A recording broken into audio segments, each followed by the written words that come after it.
Today's video topic is how to rise in the face of great change.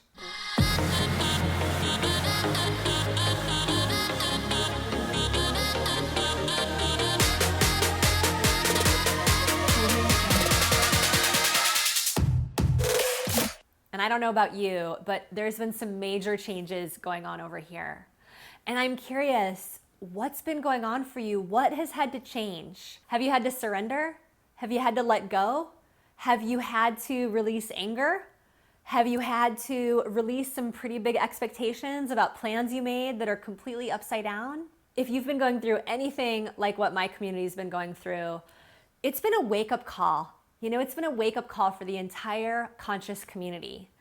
And I'd like to share a few of the things I've learned about how to rise in the face of great change, because we're living at a moment in history where we have the opportunity to change the status quo. We have the opportunity to change what's been happening.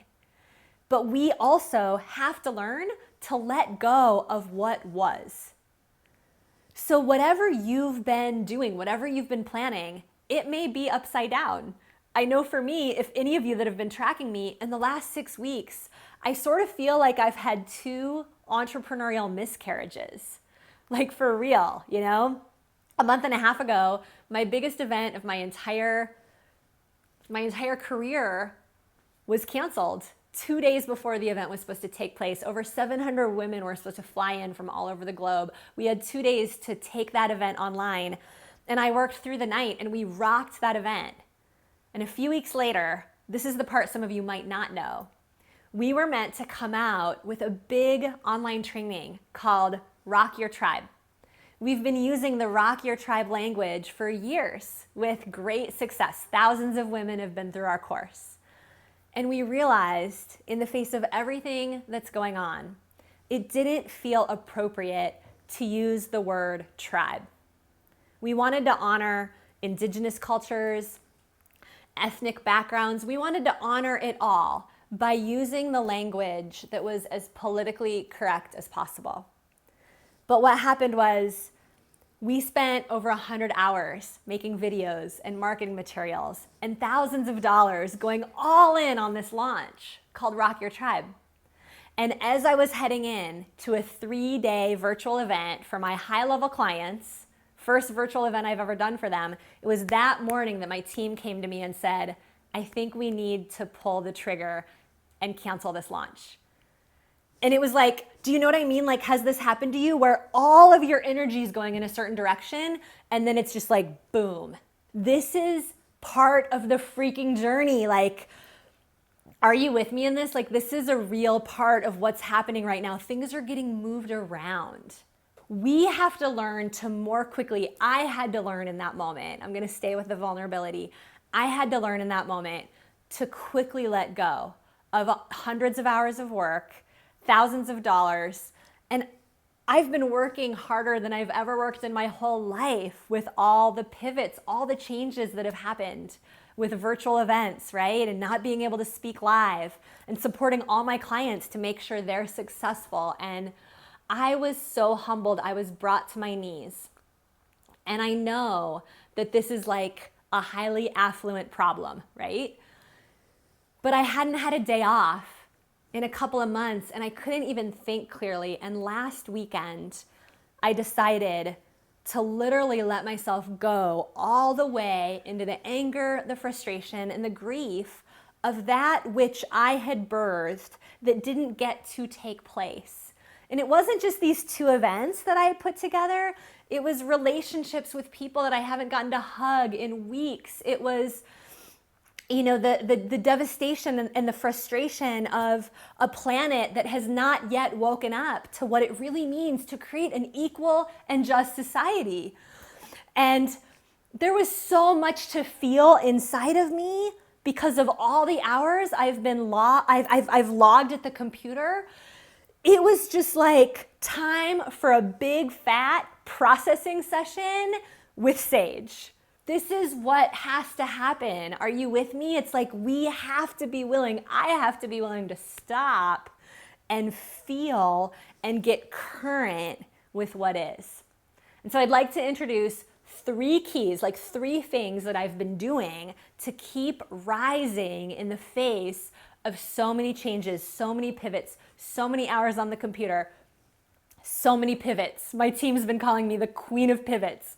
And I want to just say to every single one of you that have been pivoting, like, let's claim queen of pivoting together, because here's what I know.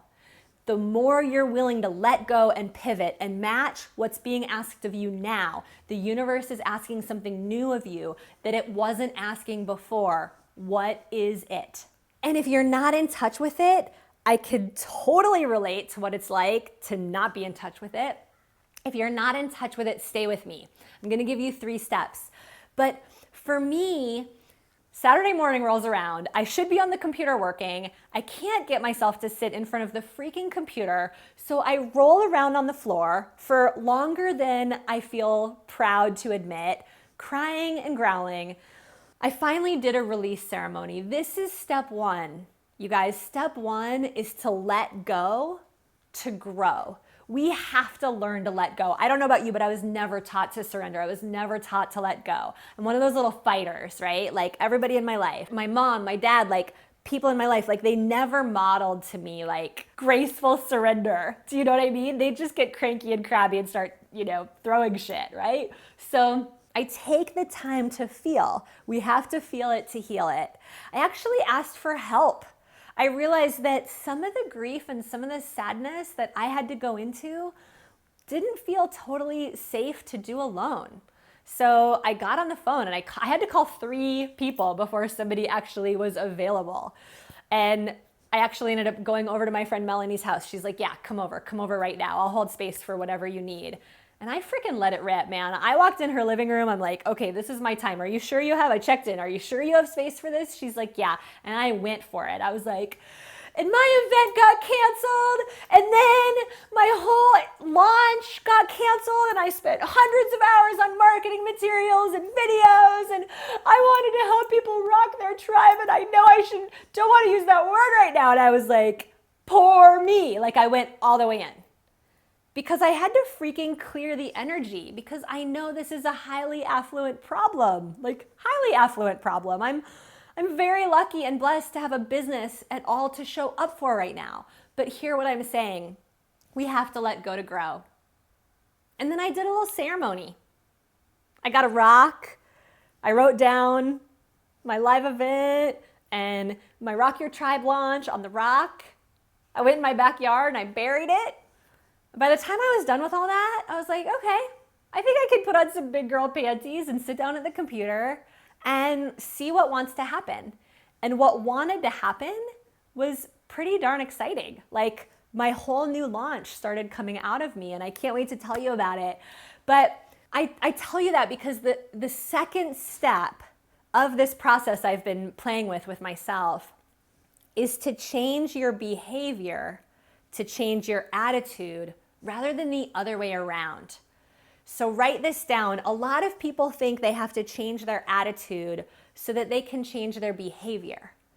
But like for me, when I'm trying to get something done on the computer and it just isn't flowing, I actually have to do something different. I'm not just gonna be able to sit there and like tweak my attitude if I'm in my own pity party. Like I have to get up, I have to go outside, I have to drive across town, get some support for a friend, let this being know that she's not alone in her house yet another weekend working on the computer. You are worth and you are deserving of choosing a new behavior that will elicit a new attitude. Are you picking up what I'm laying down? So your next job is to go do something different for yourself. Nourish yourself. Stop pushing when it's not working, right? Change the energy up, change your behavior. Which brings me to the 3rd step of rising in the face of change or in the face of painful change. The 3rd step is to become efficient about getting your needs met. This is something that I believe true leaders have got to learn, and we've got to learn it pretty quickly. We can't drag ourselves around like a pitiful pile of victim story for for very long because it's going to affect everyone around us, right? If you're a leader, if you're stepping into leadership, people are watching you. And so we've got to get efficient about getting our needs met all up in here, because you're not a robot and I'm not a robot. And my job isn't just to like turn a dial on my eyeball and all of a sudden I'm at the computer being creative. Like, I'm not wired that way. I'm a human being. I have feelings, I have needs, I have emotions. And that's part of what makes me great at what I do. It's part of what makes you great at what you do. So you have to take care, you get to take care of this precious body temple that is yours. And so, you know, I'm pretty good now at being like, okay, if I need emotional support, here's the 2 or 3 people in my life who are really good at that. If I need business strategy support, here's the 2 or 3 or 8 or 10 or 100 people in my life that are really good at that. I'm not just picking up the phone randomly. It's like, who could actually get me out of this rut the fastest? Sometimes it's me, but sometimes it's somebody else. And I just want to say, when you're dealing with a wound, with a painful part of you that might have gotten put into place years ago in relationship, you can't always undo that snarl by yourself. There are times that it's really important to pick yourself up and be independent, but there's also times to go out and co-regulate with other humans. Let them love you back into a place of wholeness and leadership and on-purposeness. This whole idea about getting your own needs met and being efficient about it, it's a game changer, right? Because I love this quote: man makes plans, woman makes plans, and God laughs. Like, that's just the straight up truth. Like, we can have all the good intentions in the world, but the universe might be asking something different of you today than it was yesterday. And the universe may be asking something different of you tomorrow than it is today. And how willing are you to let go and set down your agenda so that you can say yes to the good work, the next work, the leadership, the love that's now flowing through you? And here's what I know: you're never alone, and you're never without support. And every idea comes with its own infinite supply. So whatever is the next right thing for you to do, don't hesitate. Do the work, get support, let it go, cry, grieve, whatever you need to do. Have a dance party. Get a friend to come video you in your living room. Go and shine your light. The world needs you now, and your clients are waiting for you. They're not just waiting for someone like you. They're actually waiting for you. And I'll see you on the other side. Mwah. And if you got value from this episode, I invite you to hit the subscribe button so that we can get you weekly business trainings in your inbox to help you grow your impact and your income the women's way. Head over into the Women Rocking Business Sisterhood Facebook group and introduce yourself there, because women go so much further when we go together. Just click the button to subscribe, and we will see you on the other side.